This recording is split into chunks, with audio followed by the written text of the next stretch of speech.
보화는 길거리에서 발견될 수가 없죠. 우리 돌멩이가 길거리에 놓였듯이 보화가 이렇게 길에 걸어가다가 우리 발에 부딪히고 그렇지 않습니다. 보화는 어디에서 발견되어 있습니까? 깊은 광맥 속에서 발견되어 있는 거예요. 눈에 보이지 않습니다. 깊숙이 우리가 그 광맥을 찾아서 이렇게 채광을 해야 되죠.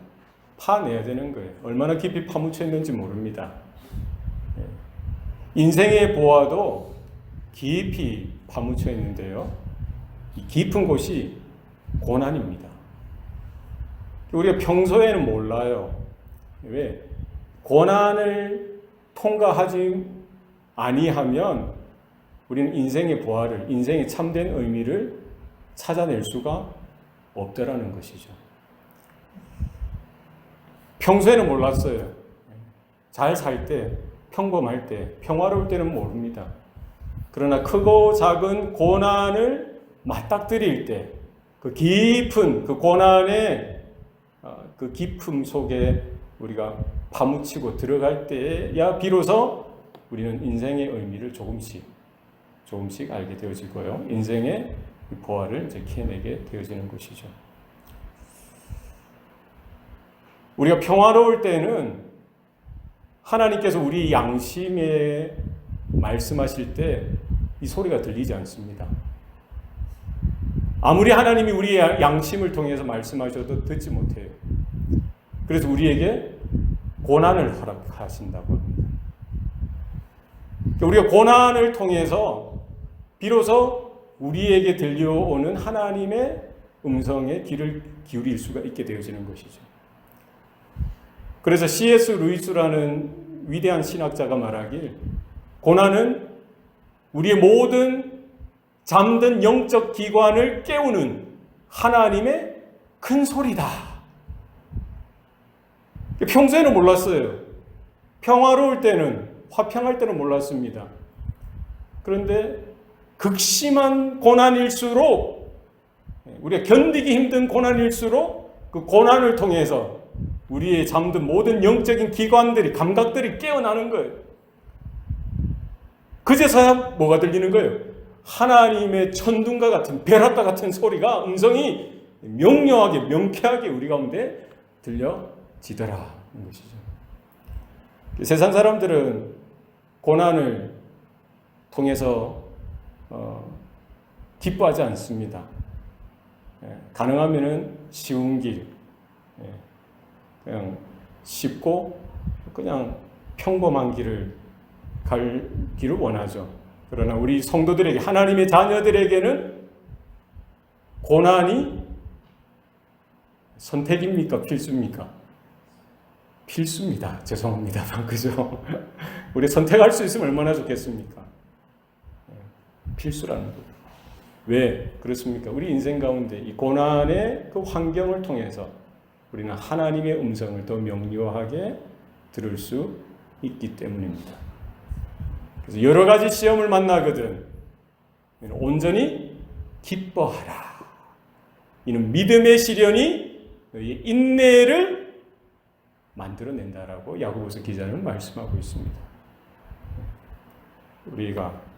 우리의 신앙의 삶이 고난이라는 크고 무거운 어려운 그런 과정을 통해서라도 하나님이 숨겨놓으신, 하나님이 우리에게 준비해 두신 우리 믿음의 비밀을, 인생의 참된 의미와 복을, 하나님의 뜻을 우리가 캐내고 발견하고 또 하나님이 기뻐하시는 영광된 삶으로 걸어가고 살아가는 저와 여러분의 삶이 되시기를 바랍니다. 오늘 빌립보서는 바울 서신이죠. 사도 바울이 빌립보 지역에 있는 교회 성도들에게 쓴 서신서입니다. 편지글이죠. 빌립보서의 큰 주제는 기쁨입니다. 기쁨. 오늘 우리가 읽었던 본문의 말씀처럼 주 안에서 항상 기뻐하라. 내가 다시 말하노니 기뻐하라. 너희 관용을 모든 사람에게 알게 하라. 주께서 가까우시느니라. 아멘. 네. 그래서 우리 빌립보서는 이 종말의 때에 살아가는 우리 성도들에게, 저와 여러분들에게 그 하나님의 큰 메시지를 우리에게 전달해주고 있는 것이죠. 사도 바울은 빌립보 교회 성도들, 그들에게 증가하는 메시지는 뭡니까? 믿음으로 살아가라는 거예요. 하나님을 신뢰하고 하나님을 의지하고 믿음으로 살아가라고 당부하면서 그 믿음의 비밀이 있다는 것이죠. 사도 바울이 그들의 영적인 아버지요, 목회자요, 그들의 영적인 지도자로서 비록 지금은 함께 하지 못하지만 멀리서나마 그들의 근황을 듣고 마치 영적인 자식들을 향한 염려하고 늘 생각하면서 그들에게 당부하며 권고하고 충고하고 하나님의 그 믿음의 비밀을 이렇게 증거하고 가르치고 있는 것이죠. 그래서 사도 바울이 말하는 이 기쁨, 이 빌립보서가 증거하는 기쁨은 우리가 막연하게 어떤 세상적인 그런 기쁨을 이야기하는 것도 아니죠. 우리의 심리적이고 의지적인 우리 내면에 있어서 어떻게 우리가 좀 자기적인 내가 기뻐해야지, 마인드 컨트롤, 우리의 정신적인 수양, 좋은 것들을 생각하고 긍정적인 것들을 생각하고 좋은 것, 포지티브 띵킹, 적극적인 사고방식, 이런 차원에서의 그런 기쁨을 이야기하고 있는 것이 아니라는 것이죠. 우리 성도들에게 있어서의 이 기쁨은 뭐예요? 믿음을 통해서 하나님의 은혜 가운데 하나님과의 복된 관계를 통해서 오는 기쁨이라는 것이죠. 그래서 지금 빌립보 교회 성도들이 처한 그런 삶의 자리도 결코 녹록치 않은, 순탄치 않은 그런 환경입니다. 초대교회 성도들이 다 그러하지 않았겠어요? 특별히 소아시아에 흩어진 그런 초대교회 성도들, 특별히 개척교회죠. 이제 예수 믿은 지 얼마 되지 않았고 여전히 이방의 문화와 이방의 환경들, 또 유대인들의 여러 가지 거짓 가르침들, 또 믿음을 가지고 또 하나님의 그 부르심을 따라서 살아가는 성도로서의 삶이 결코 쉽지 않은 거예요. 그래서 예수 믿는 것 때문에 차별당하고 또 예수 믿는 것 때문에 이렇게 여러 가지 시기도 당하고 견제도 받고 또 손해도 당하고 불이익도 감수해야만 하는 것이죠. 이것이 단순히 금전적인 손실이나 손해뿐만 아니라 이 마음의 영적인 여러 가지 힘든 어려운 것들도 있고요. 육체적인 존재에 있어서 생활에 있어서 이 안전에 대한 그런 위협도 더불어 왔던 그런 환경에서 살았던 겁니다. 그런 성도들을 향하여 지금 바울 사도는 그 신앙을 잃지 말고 믿음을 잃지 말고 그 믿음의 비밀인 성도로서 하나님의 자녀로서의 기쁨을 유지할 것에 대해서 말씀하고 있는 것입니다. 그래서 여기 오늘 본문에 보면은 기뻐하라. 내가 다시 말하노니 기뻐하라. 그래서 여기 나오는 기뻐하라라는 명령형이죠. 현재 능동태 명령입니다. 그러니까 그 어떤 환경 속에서도 그 어떤 처지 속에서도 기뻐하라는 거예요. 어떤 조건이나 환경을 초월해서 어떤 상황에서든지 한 번, 두 번 기뻐하고 끝나는 것이 아니라 이거 뭐예요? 지속성이 있잖아요. 지속적으로, 계속적으로. 우리 처음 주님을 만났을 때부터 지금 오늘에 이르기까지 뿐만 아니라 장차 주님이 다시 오실 그날까지 성도로서 하나님의 자녀로서의 기쁨을 유지하라는 거예요. 그래서 이거는 그냥 단순히 그 지식적인 가르침이나 율법적인 가르침이나 어떤 교양으로서 이런 가르침으로 끝나는 게 아니라 사실은 뭐예요? 믿음에 근거한 하나님의 약속의 말씀에 근거한 하나님과 우리와의 살아있는 영적인 연합 가운데에서의 부터 흘러오는 그 기쁨을 이야기하고 있고요. 이것은 바울이 전혀 그들을 향해서 도달할 수 없는, 이룰 수 없는, 성취할 수 없는 그 어떤 하나의 영적인 그런 지향점에 대해서 이야기를 하고 있는 것이 아니라 이미 사도 바울이 경험하고 겪고 있고 지금도 그 기쁨 가운데에 거하면서 지금 빌립보 교회 성도들을 향하여 이와 같이 당부하고 있는 것이죠. 그래서 지금 사도 바울이 이 빌립보서를 기록한 곳이 어디입니까? 로마 감옥이에요. 로마 지하 감옥에서 핍박 가운데, 환난 가운데 있는 거예요. 지금 사도 바울은 로마 황제의 마지막 재판을 앞두고 사실은 그 재판을 통해서 이제 사형 선고가 언제 떨어질지 몰라 하는 그런 상황 속에서 지금 사도 바울은 빌립보 교회 성도들을 향하여 뭐를 이야기하고 있습니까? 기쁨을 이야기하고 있고요.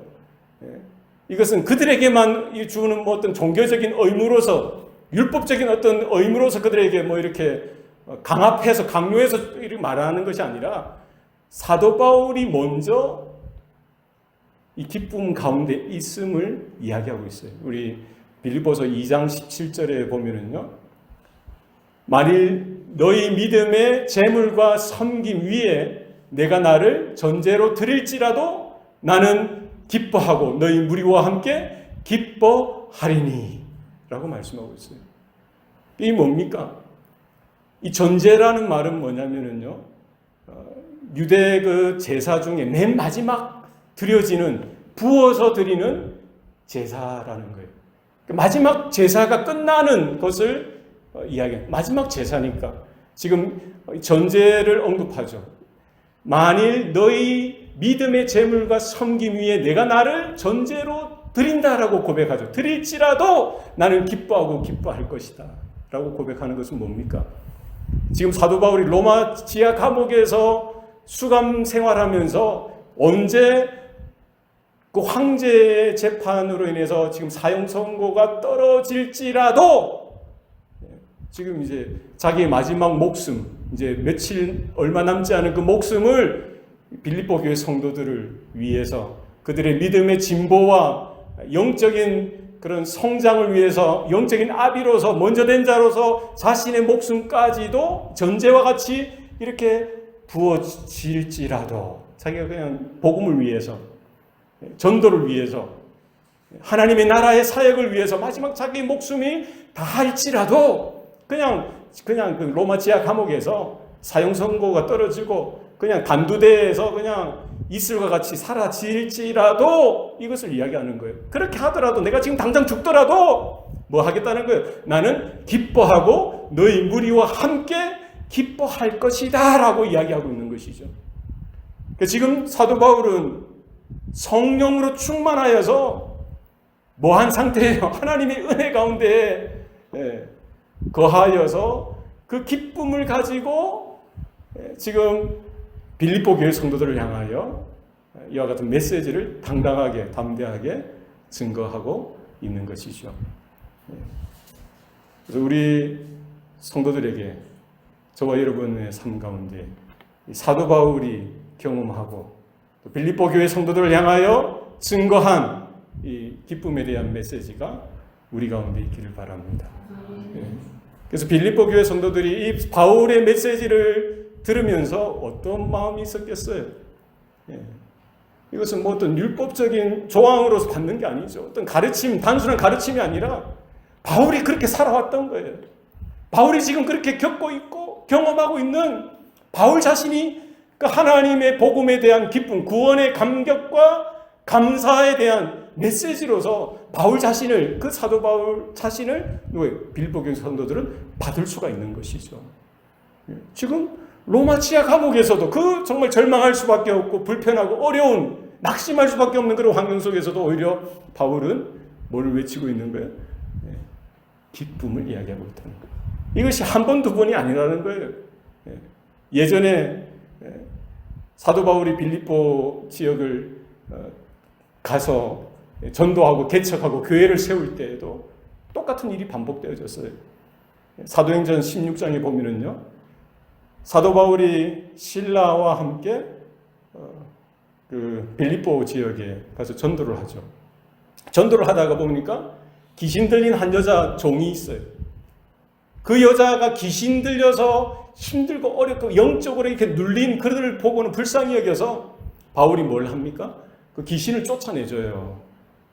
그런데 그 여종의 주인이, 그 여종이 점치는, 귀신에 들려서 점치는 것으로 이제 돈을 벌고 짭짤하게 먹고 살았는데, 하루아침에 여자가 귀신이 떠나가니까 점을 칩니까? 못 칩니까? 점을 못 치죠. 그러니까 주인이 당국에다가 고소해서 바울을 붙잡고 바울을 돌로 치고 때리고, 그리고 빌립보 감옥에다 이렇게 쳐넣게 되죠. 사도행전 16장에 보면은 감옥에 갇힌 바울과 실라가 뭘 합니까? 불평합니까? 원망합니까? 뭘 했다고 성경은 이야기하죠?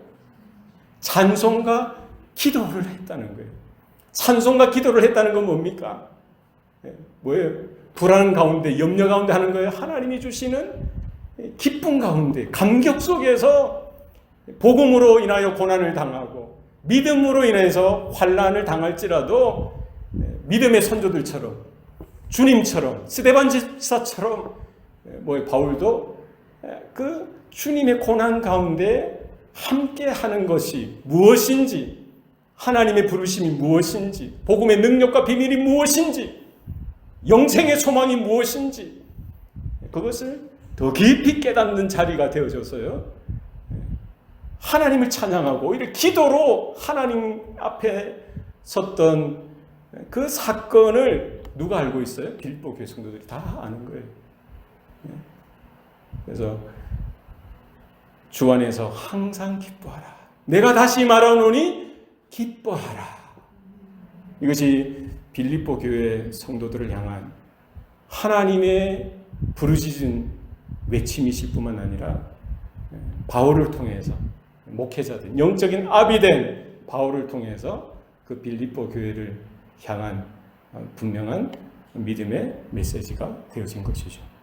오늘 우리 성도들의 삶 가운데에도 이와 같은 기쁨이 있기를 바랍니다. 이것은 내가 기뻐해야지, 우리가 리마인드에서 되어지는 것이 아니라 기쁨의 모든 근거와 기쁨의 그 비밀이 어디 있다는 거예요. 오늘 본문 4절 맨 처음에 나오는 단어가 뭡니까? 주 안에서 항상 기뻐하라. 우리가 항상 기뻐할 수 있는 근거, 우리가 항상 기뻐할 수 있는 비밀은 어디에 있어요? 주 안에 거하는 것. 주님의 임재 가운데 거하는 것. 그리스도 안에 거하는 삶. 그리스도의 생명 가운데 거할 때, 구원의 능력 가운데 늘언전에 거할 때 우리는 기뻐할 수 있다. 사실을 우리는 기억해야 합니다. 성령에 붙들려셔야 돼요. 성령으로 충만하셔야 됩니다. 그래서 우리가 날마다 성령의 은혜 가운데 깨어 있기를 바랍니다. 그래서 항상 기뻐하라. 쉬지 말고 기도하라. 범사에 감사하라. 이는 그리스도 예수 안에서 너희를 향하신 하나님의 뜻이니라. 그래서 바울은 계속해서 반복해서 이야기하는 거예요. 빌립보 교회 성도들을 향해서 외쳤던 그 메시지가 데살로니가 교회 성도들에게도 동일하게 필요하고 긴급한, 시급한 메시지가 되어졌듯이 오늘날 우리 교회에게도, 우리 성도들에게도 동일하게 필요합니다. 그래서 우리가 단순히 세상적인 어떤 것을 보고 기뻐할 수 있죠. 웃을 수도 있습니다. 그게 다 나쁜 게 아니에요. 그러나 우리는 그런 한시적인, 일시적인, 조건적인 그 어떤 기쁨이 아니라 우리는 하나님의 은혜 가운데, 성령의 은혜 가운데 우리가 거하는 것, 그것을 통해서 주시는, 하나님이 주시는 그 기쁨, 하늘의 기쁨을 우리가 추구하고 경험할 수 있기를 바랍니다. 그래서 주님께서 제자들을 향해서 말씀하셨던 것도 분명합니다. 너희는 내 안에 거하라. 나도 너희 안에 거하리라. 포도나무의 가지가 붙어 있지 않으면 뭐를 맺을 수가 없어요? 열매를 맺을 수가 없어요. 너희 힘으로 되지 않는다는 거예요. 너희 능력으로 되지 않는다는 거예요. 어디에 붙어 있어야 됩니까? 가지는 포도나무에 붙어 있어야 되는 거예요. 그래서 너희가 내 안에 거하고 내 말이 너희 안에 거하면 너희가 열매를 많이 맺으리라. 그래서 자연스럽게 우리가 주님 안에서 거할 때에, 주님의 은혜 가운데 거할 때에 하늘로부터 하나님의 구원의 능력과 영광이 우리 가운데 폭포수와 같이 그 은혜가 임함으로 우리가 정말 기뻐할 수 없는 환경 속에서도 하나님이 주시는 이와 같은 기쁨이 정말 우리 가운데 폭포수와 같이 차고 넘쳐날 수 있기를 축복합니다. 그래서 이 기쁨의 메시지를 우리 자녀들에게, 여러분의 이웃에게 증거하실 수 있기를 바랍니다. 이것은 우리가 한 해, 두 해 유지하는 것도 중요하지만 언제까지 유통기한이 언제까지입니까? 주께서 곧 오신다라는 거예요. 주님이 오실 때까지 여러분 기쁨을 빼앗기지 마시기 바랍니다. 사단 마귀는 가장 좋은 것, 하나님의 자녀들이 누리는 그 가장 좋은 것을 늘 언제나 빼앗아 가려고 해요. 그들은 강도요 도적이요 우리의 생명을 빼앗아 가려고 하는 악한 무리입니다. 여러분 믿음을, 은혜를 빼앗기지 마시고 여러분에게 주신 그 기쁨을 빼앗기지 마시고 바울의 권고와 당부와 경고, 이 음성이 저와 여러분에게 주신 하나님의 분명한 큰 소리와 같은, 벼락과 같은 분명한 음성으로 우리의 모든 잠든 감각 속에 더 명쾌하게 우리가 들려질 수 있기를 소원합니다. 이어서 무엇을 이야기합니까? 5절 말씀에 너희 관용을 모든 사람에게 알게 하라. 주께서 가까우시니라. 이 관용, 너희 관용을 누구에게 알게 하라는 거예요? 모든 사람에게 알게 하라는 거예요. 이 관용은요, 우리가 정말 고난이나 역경이나 환난 속에서 정말 우리 마음이 요동치고 흔들리고 무너질 것 같은 그런 상황 속에서도 오히려 평정심을 가지고 우리가 참아내고 견뎌내는 영적인 인내심을 이야기하는 거예요. 관용이. 그러니까 우리의 믿음은 이 관용으로 드러나는 거죠. 관용으로 나타나는 거예요. 그러니까 우리 환경이 그 어떤 힘든 환경 속에서도 쉽게 흔들리고 아이고 야 어떡하냐, 망했구나, 안 되구나, 큰일 났구나 이렇게 해서 믿음이 쪼그라들고 이렇게 흩어지는 것이 아니라 오히려 더 견고하게 평정심을, 평화를 유지하면서 끝까지 인내하는 것, 그 능력이 뭐라는 거예요? 관용이라는 거예요. 그 환경에 대해서 그렇다는 거죠. 또 사람에 대한 관용은 뭡니까? 사람에 대한 것은 내가 당연히 나의 권리를 주장할 수 있지만 내가 그것을 포기하고 그 상대를 헤아려주고 이해하고 참아내고 배려하는 그와 같은 성품을 이야기하는 거죠. 그래서 관용이라는 단어는요, forbearance 혹은 moderation, 아니면 generous spirit, generous behavior, 영어 단어로 이렇게 쓰이죠. 그래서 관대한 마음, 그리고 겸손한 마음, 인자한 마음, 이런 정도로 우리가 해석해서 쓸 수가 있겠죠. 관대한 마음. 이 마음 사실은 오늘 바울이 권고한 이 마음, 누구의 마음이에요? 보니까 너희 관용을 모든 사람에게 알게 하라. 이 말은 사실은 너희 관용이 사실은 우리에게 허락한 것이지만 이것이 누구에게서부터 오는 거예요? 우리가 4절 말씀에부터 연속선상에 있는 거예요. 연장선상에 있는 겁니다. 주 안에 거함으로 누리는 그 기쁨 가운데, 우리 가운데 믿음의 비밀 가운데 터져나오는, 우리 가운데 흘러들어온 이 마음이라는 거예요. 이 그리스도의 마음이죠. 나는 마음이 겸손하고 온유하니 너희는 멍에를 메고, 내 멍에를 메고 내게 와서 배우라. 누가 말씀하셨어요? 예수님이 말씀하셨죠. 그래서 이 관용은 누구를 통해서 오는 거예요? 우리가 멍에를 메고, 주님의 멍에를 메고 주님과 함께 인내하며 견뎌내며 주님을 바라보며 주님과 함께 발을 맞추고 걸어가는 그 인생 가운데 누구를 통해서 오는 거예요? 예수님을 통해서 우리에게 찾아오는 이와 같은 믿음의 비밀이라는 거예요. 이게 누구의 마음이라는 거예요? 주님의 마음. 인자하신 마음, 관대하신 마음, 넓은 마음. 누가 주는 거예요? 우리가 신앙생활 그냥 막연히 오래 한다고 해서 이게 옵니까? 우리가 성경을 구절 많이 외운다고 해서 옵니까? 그렇지 않습니다. 우리는 주님과 함께 거할 때, 주님 안에 거할 때 주님을 통해서 주어지는 거예요. 성령의 은혜로 우리 가운데 허락하신 거예요. 이것을 뭐 하라는 거예요? 너희 관용이 되어진 거예요. 우리 성도들의 관용이 되어진 거예요. 이것을 누구에게 보여주라는 거예요? 누구로 하여금 알게 하라는 겁니까? 우리 가족들 뿐만 아니라 우리 성도들 뿐만 아니라 나를 좋아하고 나를 지지해주는 사람들 뿐만 아니라 나를 핍박하고 나를 박해하고 나를 모함하고 나를 싫어하는 그 사람까지 포함해서 모든 사람에게 알게 하라는 거예요. 그래서 우리의 믿음은요, 어떻게 보면은 쉽지는 않습니다. 쉽지 않아요. 왜 그렇습니까? 내 권리를 주장할 수 있고 내가 선택할 수 있는 그것까지도 내가 다 포기하고 주님 편에 서서 주님과 함께 걸어가는 그것을 선택하는 거예요. 주님처럼. 주님은 그 피곤한 그 환경, 불편한 그 환경, 그 어떤 그 고난과 사람들의 그 모략과 모함과 사람들의 비아냥거림과 사람들의 그 침뱉음과 때리고 찢고 십자가에 못 박는 그런 환경 속에서도 주님 뭐예요? 주님의 관용, 주님의 그 마음을 표현하신 거예요. 끝까지 그 환경까지도 이겨가신 것이죠. 주님을 반대하고 주님을 공격하는 그들에게까지도 그들을 품으면서 주님은 뭘 보여주셨어요? 주님의 관용의 마음, 관용의 삶, 관용의 태도, 관용의 행위를 보여주셨던 것이죠. 이것은 주님을 통해서 우리 성도들에게 동일하게 우리에게 흘러올 때에 오늘 성경의 권고는 뭡니까?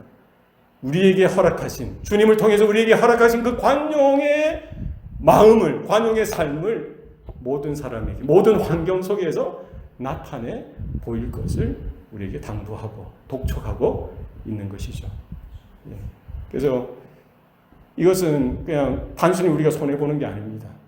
우리가 힘들고 어렵고 우리가 양보하고 참아내고 인내하는 것이 그냥 무모한 것이 아니라 분명한 근거가 있다는 거예요.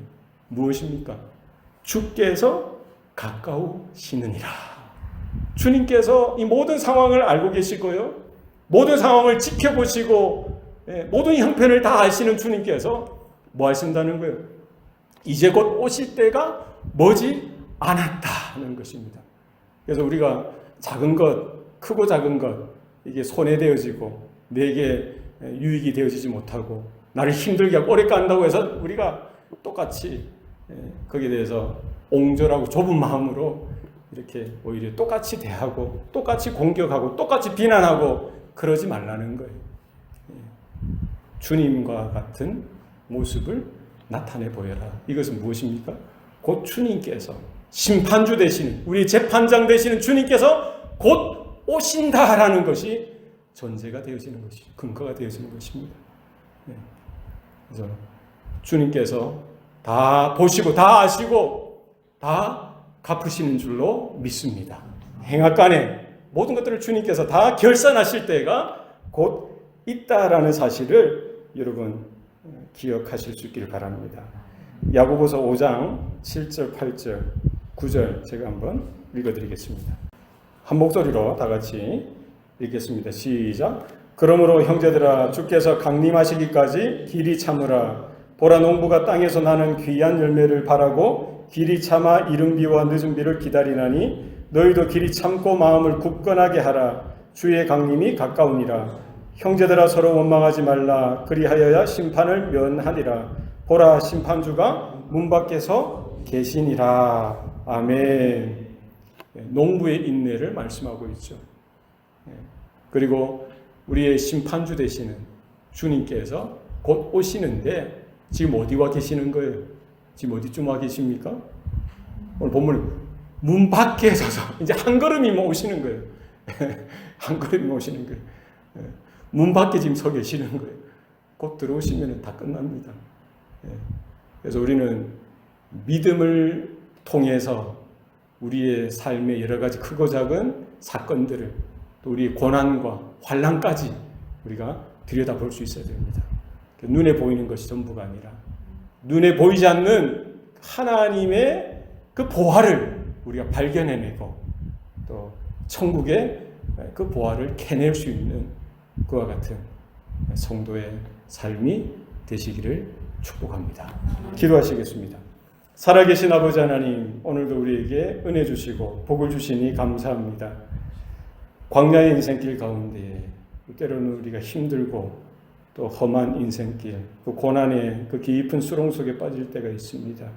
그 속에서 우리의 신앙 양심을 향해서 우리의 귓가에 울리시는, 외치시는 그 주님의 음성을 분명히 들을 수 있는 은혜가 있게 도와 주시옵소서.